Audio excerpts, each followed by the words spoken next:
আর কোনো সতর্ক বার্তা নয়, এবার ইরান সরাসরি বার্তা পাঠাচ্ছে বিশ্ব শক্তিগুলোর উদ্দেশ্যে।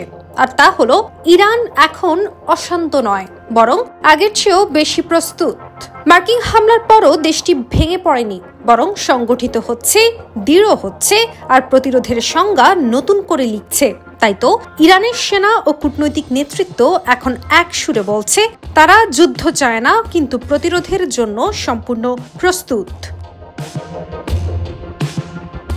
এমন সময় মার্কিন প্রেসিডেন্ট ডোনাল্ড ট্রাম্প জানান, ইরান এখন শুধু টিকে থাকার লড়াইয়ে ব্যস্ত, পারমাণবিক শক্তি পুনর্গঠনের নয়। কিন্তু প্রশ্ন হলো, ট্রাম্পের এই মন্তব্য কেবল এক রাজনৈতিক রসিকতা, নাকি পশ্চিমা গোয়েন্দা তথ্যের ব্যর্থতার প্রতিফলন?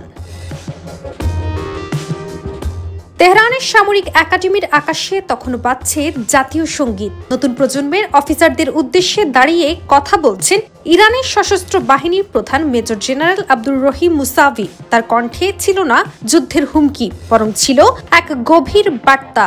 তিনি জানান, শত্রু ইরানের অস্ত্র ভাঙতে পারবে না, তাই এখন তারা মনোবল ভাঙতে চাইছে। এবং ঠিক এই সময় ইরান তার সামরিক সক্ষমতা আরো বিস্তৃত করছে, এমনকি দেশীয় প্রযুক্তির ড্রোন, উন্নত ক্ষেপণাস্ত্র আর পরমাণু অবকাঠামো সুরক্ষা জোরদার করছে। ইরান ভিত্তিক সংবাদ মাধ্যম নূর নিউজের এক প্রতিবেদনে উঠে এসেছে এসব তথ্য।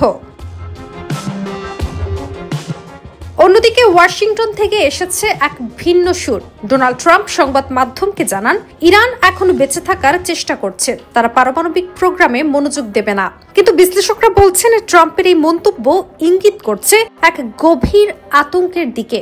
কারণ যুক্তরাষ্ট্র জানে, ইরানকে শুধু সামরিকভাবে নয়, রাজনৈতিকভাবেও দুর্বল করা যাচ্ছে না। এছাড়াও বিশ্লেষকরা বলছেন, ইরানের নতুন সামরিক নীতি আসলে প্রতিরোধের কূটনীতি। এটি এমন এক অবস্থান যেখানে যুদ্ধের আগে থাকে কূটনীতি, কিন্তু কূটনীতির পেছনে সবসময় প্রস্তুত এক শক্তিশালী প্রতিরক্ষা। ট্রাম্পের বক্তব্য হয়তো পুরনো মনোভাবের প্রতিধ্বনি, কিন্তু আজকের ইরান এক ভিন্ন রাষ্ট্র, যেখানে প্রতিটি সামরিক ঘাঁটি, প্রতিটি গবেষণাগার আর প্রতিটি কর্মকর্তা বিশ্বকে একটাই বার্তা দিচ্ছে, আর তা হলো, ইরান কখনো ভাঙে না, বরং প্রতিটি আঘাতেই আরো শক্তিশালী হয়ে ওঠে।